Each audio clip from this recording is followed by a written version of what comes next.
You're listening to the Back Porch Talk podcast.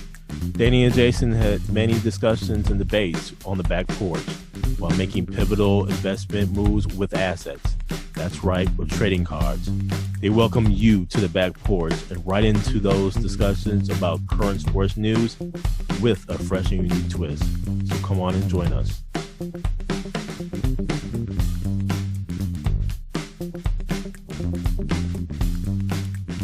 Welcome to the Back Porch Talk podcast. I'm your co-host, Jason. This is your co-host, Danny. And fans, listen, we have a fun show for you today, a special show today, and where we're going to give you our top 10 sports stories of 2021. Starting with number 10, the athletes and coaches that we lost that made contributions to their respective sports and or profession. This allows the younger generations to become better aware of the impact and contributions to hopefully inspire them to do great things, whether it's in sports or other professions. And just to name a few of those who we've lost, most recently, John Madden, Lee Elder, hammering Hank Aaron, John Chaney, Leon Spinks, Marvelous Marvin Hagler, Elgin Baylor, Paul, Mr. Wonderful Orndorff, Bobby Bowden, Tommy Lasorda, Arlene Piper Stein, the first woman to finish a marathon, Diane Durham, first Black woman to win USA Gymnastics National Championship, Kathy Flores, legendary rugby player, and Medina Spirit, the horse who won the Kentucky Derby in May of this year. And so I just want to pay homage to those that we have lost. And that is my number 10. Who you got, Danny? Jason, for my number 10, I went with the men's and women's 400-meter hurdles from the Olympics. So if you remember, Jason, back in August time frame, there was a lot of buildup for these two races. And from the women's side, it was Sydney McLaughlin and Dalilah Muhammad from the USA. And they did not disappoint, where Sydney set a world record with a race of 51.46 seconds. Dalilah had a 51.58, which she actually set the world record too, but she got beat.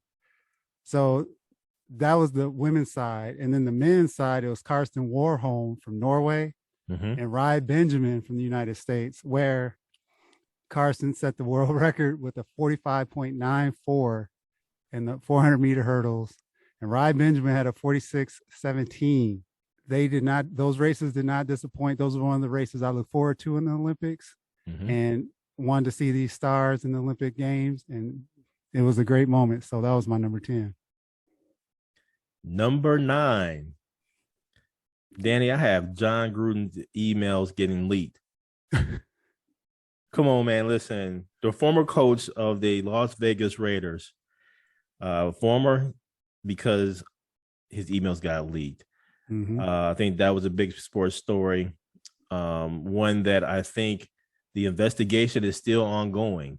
There are still some emails and stuff out there. So there's no telling who else is going to get exposed, but nonetheless, John Gruden got exposed, and he's no longer the head football coach of the Las Vegas Raiders. What say you, Danny? Who's your number 9? My number 9 is Jalen Suggs calling bank in the Final Four this year in the March Madness tournament against UCLA. So Gonzaga, if you remember, was undefeated going to the Final Four, and that game was back and forth. UCLA pretty much, I thought they had the game won. And lo and behold, right, Jalen Suggs fired up, I think it was like a 45, 40-footer, something like that. And as the time expired, it banked in for Gonzaga to win the game and advance to the championship against Baylor, which ultimately they lost. But that shot, man, those are shots we practiced back in the day on the courts. And he had the opportunity, and he actually made it. So Jalen Suggs gets my number 9. Okay. Number 8. Danny, listen, a story that hasn't been talked about enough or nearly not at all, but I'm going to talk about it because that's what we do here is none other than the Basketball African League, which was launched in Rwanda this year. Mm-hmm. That's right. There's some major investors in the Basketball African League, including none other than former President Barack Obama. There are some other investors, including that of NBA legends Junior Bridgman. You have Luol Deng, Grant Hill, Dikembe Mutombo, Joakim Noah, and you have some other executives who are also strategic partners of the Basketball African League. And so kudos to that league launching. Don't think it's getting nearly enough shine as it should, but nonetheless, I think it's going to really expand the global presence of the NBA. Mm-hmm. And so this sport is already global, but man, now that it's on the continent of Africa, look out. What say you, Danny, at number 8? My number 8 is Devontae Smith's performance in the national championship game when Alabama destroyed Ohio State earlier this year. Devontae Smith had 12 catches, 12 receptions for 215 yards and 3 touchdowns in the first half. He got injured. He hurt his hand. Performance was legendary, and that was my number 8 moment. Number 7. Danny, at number 7, I have the NIL. That's right. The name, image, and likeness. This is a game changer, a huge game changer for the NCAA.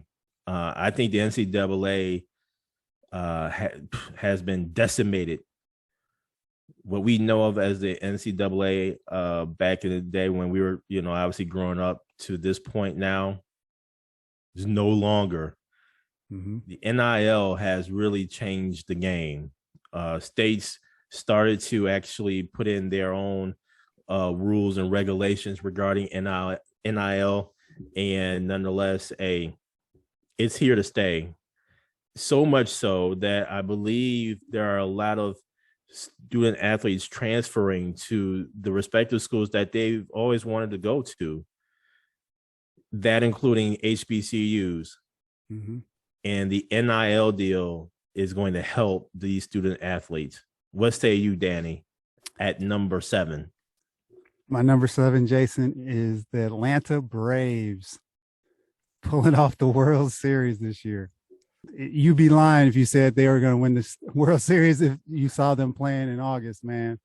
And they snuck into the playoffs, ended up beating the Brewers, ended up beating the Dodgers, and then beat the Astros for the World Series, man. So number 7 are the Atlanta Braves pulling off the World Series. Number 6, Danny, I have the crash heard around the world. Tiger Woods. Huge sports story, man. Listen, shattered his leg. And the reason why I chose Tiger Woods in this story is because he is a global brand. He has brought a lot of people into the sport of golf, not probably necessarily professionally or amateur. It could be just the regular Joe Blow. Yep. Just out there playing golf on a weekly basis or what have you, inspired by what Tiger Woods has done. And so for him to be in the car crash, shattering his leg, and then ultimately later on in the same year playing with his son Charlie, hey man, that's a special moment. And they almost won that event, came in second place, but nonetheless, hey, a good showing by both Tiger and Charlie. At number 6, the car crash heard around the world. Tiger Woods is my number 6. What say you, Danny? My number 6, Jason, is the U.S. women's 4x400-meter relay in the Olympics. And the reason I chose this was not only them getting gold and winning by 4 seconds, and the relay team was made up of Allison Felix, Ating Mu, Delilah Muhammad, and Sydney McLaughlin. Allison Felix got her 11th Olympic medal, the most by any U.S. track athlete. So I wanted to highlight her and her accomplishment and that team for taking gold in the Olympics. Mm-hmm. Number 5, Danny. At number 5, I have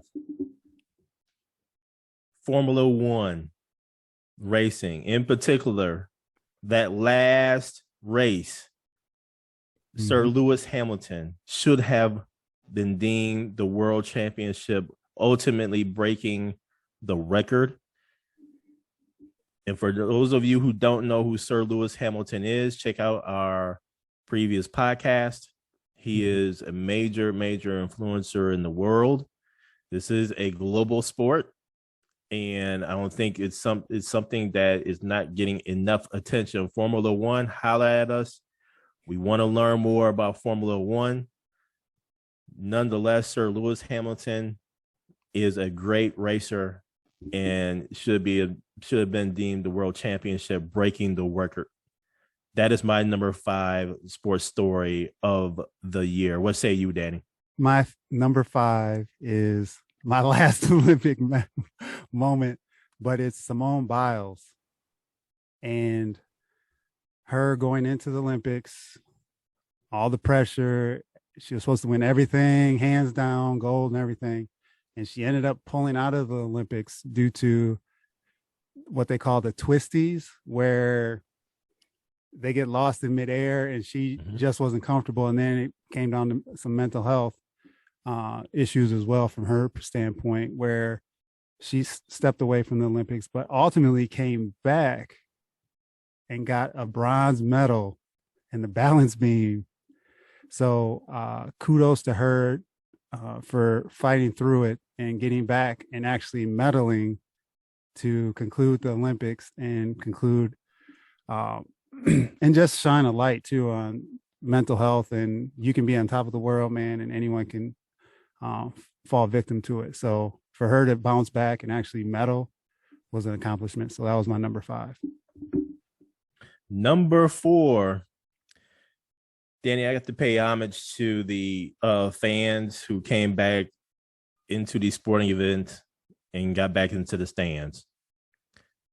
This pandemic has been a crippling effect on a lot of events, but more importantly, on a lot of families. And for fans to come back into the stands to get some sense of normalcy back. But nonetheless, I had to pay homage and give kudos to the fans going back into the stands. That's my number 4, Danny. What say you? My number 4, Jason, is Lee Elder being the starter for the Masters golf tournament back in April. So Lee Elder and we've highlighted Lee Elder a few times on our show. So I felt it was necessary to call this out. But he was the first Black man to play in the Masters back in 1975. So he was one of the honorary starters with Jack Nicklaus and Gary Player this past year at Augusta National. And he ended up passing away recently, which you highlighted in your number 10 as one of the people that passed away. So I just wanted to highlight him. We have multiple shows highlighting his career, so please tune in to those previous podcasts. But Lee Elder was my number 4. Danny, that's what we do, man. We talk about things that people don't talk about. That's what we do on the Back Porch Talk podcast. My number 3 sports story of 2021 was, ironically enough, your number 5, and where the Olympics in general. The Olympics were held in the midst of a pandemic. Not a whole lot of fans, really no fans in the stands for the Olympics, but it was a whole lot of things that have happened, which you've outlined throughout our rankings here.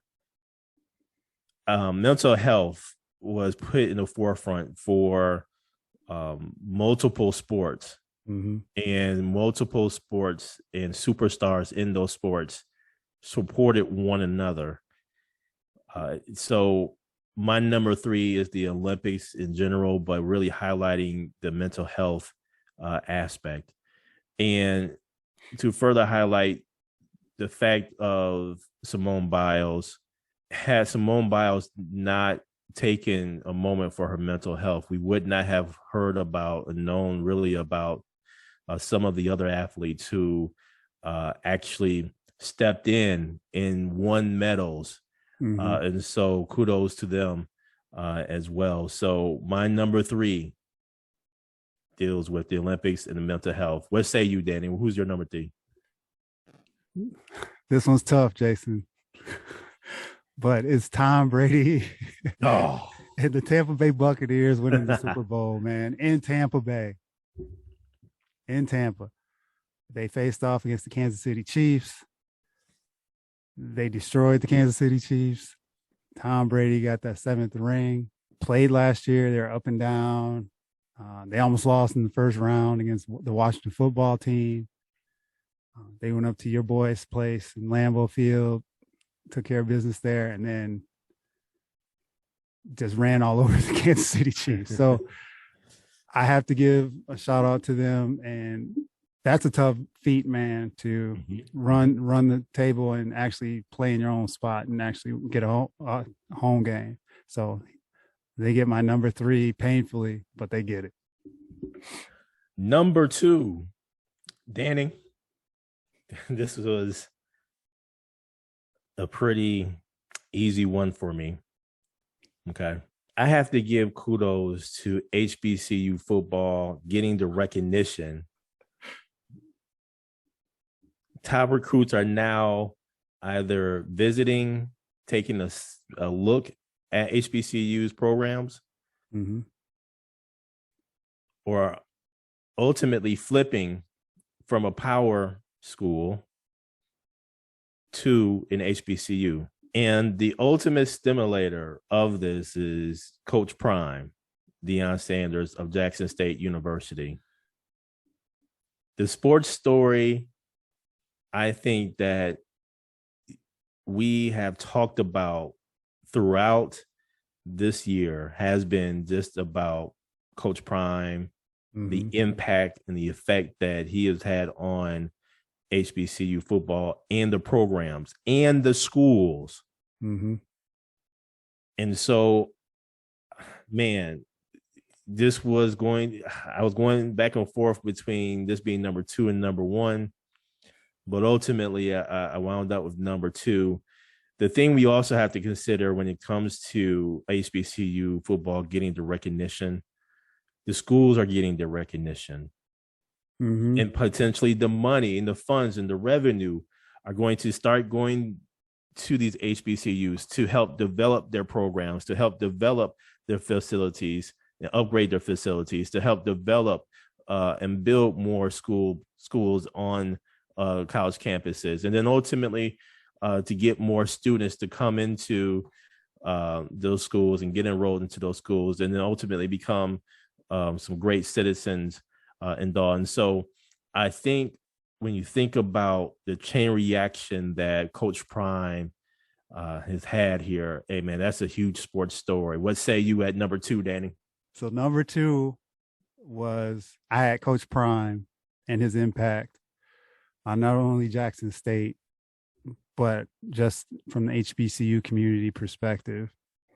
A couple other things to add on to what you mentioned, so not to repeat, but he received the Eddie Robinson Coach of the Year Award, which is top coach in the FCS. They had their first ever 11-win season for Jackson State, first SWAC championship in 14 years. And they made it to the Celebration Bowl and fell a little short to South Carolina State. But all in all, man, since he's been hired on, he's been working wonders. And like you mentioned, he brought in Travis Hunter, who was the 5-star recruit that was verbally committed to Florida State and ended up going to Jackson State. So Coach Prime is my number 2. Danny, the drum roll is rolling.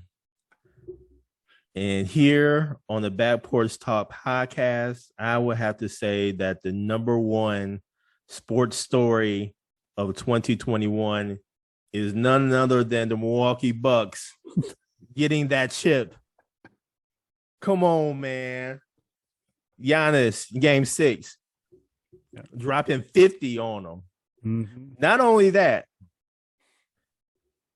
he goes to Chick-fil-A the next morning and asks for a 50-piece.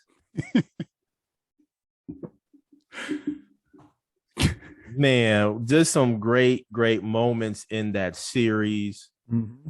I mean, game 5, what they call it, the value oop. Mm-hmm. From Jrue Holiday to Giannis.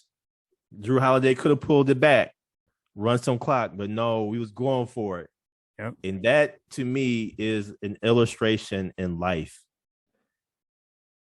Sometimes you just have to go for it to get the championship. And that's exactly what that play, to me, illustrates. And so, man, that put them in game 6, the opportunity to go ahead and win. And they went ahead and did it. And Giannis did it in, man, great fashion. Free throw line, 17 for 19 from the free throw line, and ultimately dropping 50 on them. But the city of Milwaukee so richly deserved this. 50 years in the making. Mm-hmm. I remember going to the Bradley Center, looking at these sorry Bucks, man, and just wondering when will they be good again. Mm-hmm. They eventually, got good. And, man, we eventually built the house that Giannis built, basically, in the Fiserv Forum. And, man, you just have victories on top of victories, whether it's on the court or even off the court for the city of Milwaukee. The things that they have done to revitalize the downtown Milwaukee area for people of all generations coming into Milwaukee, coming into Fiserv Forum to watch Giannis and the team just go ahead and win a championship. Man, that is just something to behold. And so I have to say that is the number one sports story of 2021. What say you, Danny? Jason, that is also my cream of the crop, baby. That is also my number one sports story for a team that's been waiting 50 years since Kareem and Oscar Robertson did it back in 71. Come on, man. For them to pull that off. And you got to think about the turmoil, too, that Coach Bud was under. It was like game to game with him, where he was either going to get fired or he was going to stick around. So for them to go through that and push through and get that championship was an awesome accomplishment, like you said, for the state of Wisconsin. Mm-hmm. But even you look at it from the team's perspective and getting Jrue Holiday in the door, you had PJ Tucker. And those are key pieces ultimately that I think put him over the top. I know Giannis had the 50-point game, but leading up to that, the defense that Jrue Holiday played, the knockdown shots that like some of those quarters Middleton put up, where it was like 20 points, 22 points in a quarter. And so it was ultimately Giannis, capping it, but it was the team effort to get him there, locked down on defense. Coach Bud made some adjustments where we would, there was some complaining on that in the regular season and even in the postseason, where you look back at like the Brooklyn series where they had some key moments there that ultimately, if Kevin Durant isn't wearing those big old shoes and he had like a size smaller, they may not be hoisting that Larry O'Brien. So that's part of winning the championship, though. You get some breaks, and you got to put your best foot forward. No pun intended. So the Bucks get my number one as well.